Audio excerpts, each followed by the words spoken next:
مسافر قسط نمبر 46 مسافر قسط نمبر 46 جب تک مجھے اپنے والدین کے قاتلوں کا پہنچنے کا کلو نہیں ملا تھا تب تک مجھ پر مایوسی طاری تھی۔ میں نے سوچا تھا کہ میں شاید کبھی ان تک نہیں پہنچ سکوں گا۔ قسمت نے پردوں کو ایک کے بعد دیگرے چاک کرنا شروع کر دیا تھا۔ پہلے رنگو قصائی نظر آ گیا، پھر فریدن خان اور سردار حیدر خان کا کردار سامنے آ گیا۔ میں ان دونوں سے بآسانی نمٹ سکتا تھا۔ ایسا نہیں تھا کہ وہ کمزور تھے یا میں ان سے زیادہ طاقتور ہو گیا تھا، بلکہ مجھے اپنے دشمنوں کا پتہ چل گیا تھا۔ آج نہیں تو کل میں ان کی گردنیں ناپ سکتا تھا۔ اسی طرح فریدن خان اور اس کے بیٹے کو تلاش کرنا بھی اب مشکل نہیں رہا تھا۔ میرے پاس اتنے پیسے تھے کہ میں ریونیو آفس جا کر مطلوبہ معلومات خرید لیتا۔ شام کو بازار کی طرف نکلا، ایک ڈاکٹر سے اپنے زخم کا معائنہ کروایا۔ اس نے پٹی تبدیل کی، اینٹی بائیوٹک گولیاں تجویز کی اور تسلی دی کہ زخم ٹھیک ہونے والا ہے۔ کیونکہ درد نہ ہونے کے برابر رہ گیا تھا اس لیے میں اس کے رائے سے متفق تھا۔ شانوں نے شامی تکے اور کباب لانے کی فرمائش کی تھی، انہیں پیک کرایا، پھر ایک موبائل فون سیٹ اور نئی سم خریدی اور گھر آ گیا۔ زوراور نے میرا موبائل فون سم سمیت چھین لیا تھا، چونکہ وہ سم میرے نام رجسٹر نہیں تھی، نہ اس کے میموری میں کوئی نمبر محفوظ تھے، اس لیے مجھے فون کے چھیننے پر کوئی پریشانی لاحق نہیں تھی۔ میرو شاہ کی ہدایت کے مطابق گروپ کے سبھی لوگوں نے ایک دوسرے کے نمبر یاد کر رکھے تھے۔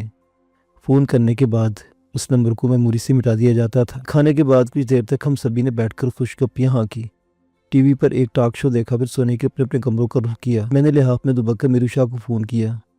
اس نے کال ریسیو کی، میری آواز سن کر بولا، پڑے گنچے، سائنسی بٹیریا کا نمبر کیوں بدلےوت ہے؟ میں نے کہا، یہی بتانے کے لیے تو فون کر رہا ہوں۔ میرا فون زوراور نے چھین کر اپنے پاس رکھ لیا ہے۔ زوراور نے؟ وہ سالہ کباڑیا کہاں مل جاوت ہے تمہیں؟ وہ استجاب آمیز لہجے میں بولا، اس نے حیدر خان کی سپاری پر مجھے اغوا کر لیا تھا، بڑی مشکل سے جان بچانے میں کامیاب ہوا ہوں۔ میں نے اس اپنی بات کے بیچ میں کہیں ٹپکنے کا موقع دیے بغیر مختصر الفاظ میں اپنی رام کہانی گوش گزار کر دی۔ وہ بولا، اڑے واہ لاڈلے میاں، کمال کر دیوت ہے بھائی، مہارانی تیرے کو کوہ نور ہیرا بولت ہے تو کیا غلط بولت ہے؟ میں نے کہا، میں تم سے ملنا چاہتا ہوں شاہ جی۔ ہمارے پاس کیا رکھا ہوا تھا؟ اس کی آواز شوخ ہو گئی، گنجے تیرے تن کی رگ رگ میں جوان جہان خون دوڑت پھرت ہے، ایسا لہو تو جوانی مانگت ہے، جام مانگت ہے۔ میں نے ٹوکا، میری بات تو سنو، میں کی باتیں تمہارے ساتھ شیئر کرنا چاہتا ہوں۔ تو ٹھیک ہوت، کل شام کو میڈم نے ہم سب کو بلا رکھا ہوت، گنچے کو بھی بلا لیا جاوے ہے، اپنے دل کی بھڑاس نکالنے کا پورا موقع دے وے ہمارے لاڈلے کو۔ مہارانی سننے کو بیٹھے، زبانی سنانے کو بیٹھے، تب مجاوت لاڈلی میاں، پر ایک بات سن لیوت ہے، وہ اپنا دکھنا نہیں رونے کا، صرف اتنی بات کرنے کا جتنی کا تعلق ہمارے دھندے سے ہوت۔ وہ حرامزادے حیدر خان کی رشتہ داری مت پھول بیٹھے ہے وہاں پر، بڑا گنجا سمجھ میں آوت کہ نہ آوت؟